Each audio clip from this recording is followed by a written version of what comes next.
What inspires me is I love the arts, and also I love my father. I wanted to combine my father's spirit, he was an entrepreneur, and my mother's spirit, she was a visual artist. And I've kind of emerged both of them to be who I am. And I'm an entrepreneur, I'm an artist, try to step into areas that I'm not comfortable with. But I've always worked with kids, always worked with adults. I've always just liked seeing how the arts helps to transform other people and how it touches other people. I'll never forget working with a woman at a community college and she couldn't read. I worked with her on Langston Hughes. She was like, I can't read, so how am I gonna perform? And we worked week after week after week after week. And eventually she got up and she nailed it. Nailed it so well that her fellow students started crying because they were like, this woman couldn't even read the first line of a Langston Hughes poem. And the most incredible story about that is, like a few years later, I was at a bus stop and she saw me, oh my God. And she just started getting everybody on the corner. This man got me to do this poem. And she did the poem right there on the corner and everybody's like, wow. But that was a lasting impression for her. And so arts like that can inspire people beyond what you even think. So the building that we're gonna talk about is on East 138th in Harvard. It was my father's building. He purchased it back in 1961, but the building was built in 1920. It's in the Lee Harvard / Ward 1 neighborhood. Back in the time when my dad purchased it, it was still predominantly Slovenian or Polish. And then eventually it evolved into a predominantly African-American neighborhood. And that is where my dad really took off when the neighborhood became African-American. My father owned and ran businesses in that building for over 45 years.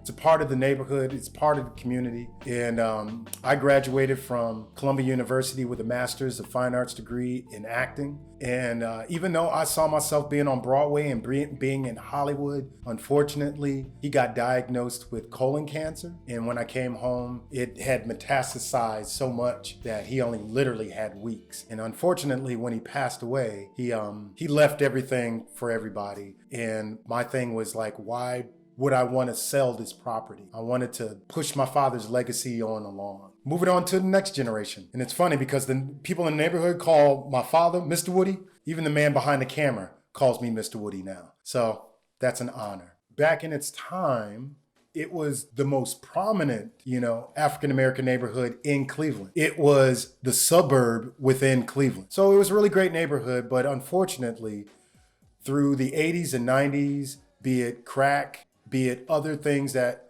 happened within the neighborhood, there's been challenges since.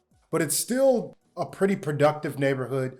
But unfortunately, in my case, I'm an artist and there's no arts whatsoever in Ward 1. And there's no arts whatsoever in the surrounding neighborhoods that are even around Ward 1. Be it Warrensville Heights, Garfield Heights, Maple Heights. What I'm trying to do is put an arts incubator in an area that has no arts.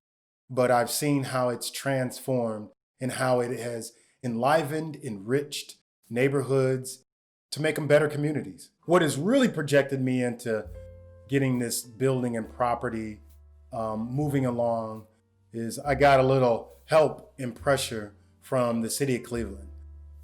Unfortunately, I had somebody do some work on my building, and the work that they did on the plumbing caused my foundation to be compromised. And so the city of Cleveland wants me to rectify it. So in May, I literally went downstairs in the basement and started clearing out the foundation myself. And from there, I started documenting it. I started posting me being down in the basement, what I wanted to do. And from there, a friend of mine was like, why don't you start a GoFundMe? And I was told not to a few years back. And I was like, it's not gonna do anything. And so Sequoia Bostic, visual artist, she helped me out with it. And we posted it. And within like 2 weeks, You know, I had like $1,500. I just did not expect for me to get any money from it. So I was very happy and pleased. And from there, I was just like, okay, let's just do other fundraising. So I took bricks from the original foundation, got a bunch of artists to design on these bricks, and then we did an art auction of these bricks to help raise money. And I've been posting that all over the place, but I've also linked them with stories via Instagram and Facebook and Twitter. So I've taken advantage of the social media. I like social media, don't love it, but in this situation, it's really came handy and effective. It's been really interesting because I've had more women volunteer on the physical stuff than I have guys. And that's no complaints to the guys. I'm just blown away by the ladies. The challenges at times can be enormous. I got a construction crew off of the money I raised through my GoFundMe and all these other avenues. And I really enjoyed these guys, but there was a mistake that was made. And now I'm not only taking care of a foundation, I'm also taking care of above the ground as well. Whatever you want to do, be a filmmaker or actor like I used to really want to be, I still do. There's going to be challenges. There's going to be setbacks. Not always going to be easy road. And then sometimes when you choose to do what you really love, you're going to get more adversity than you were expecting.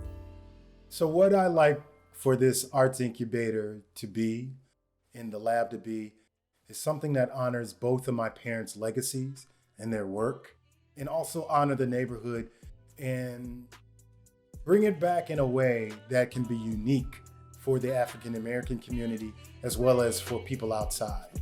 Honoring our ancestors is of the utmost, and that's what I'm looking to do. Thank you. I'll be fine today.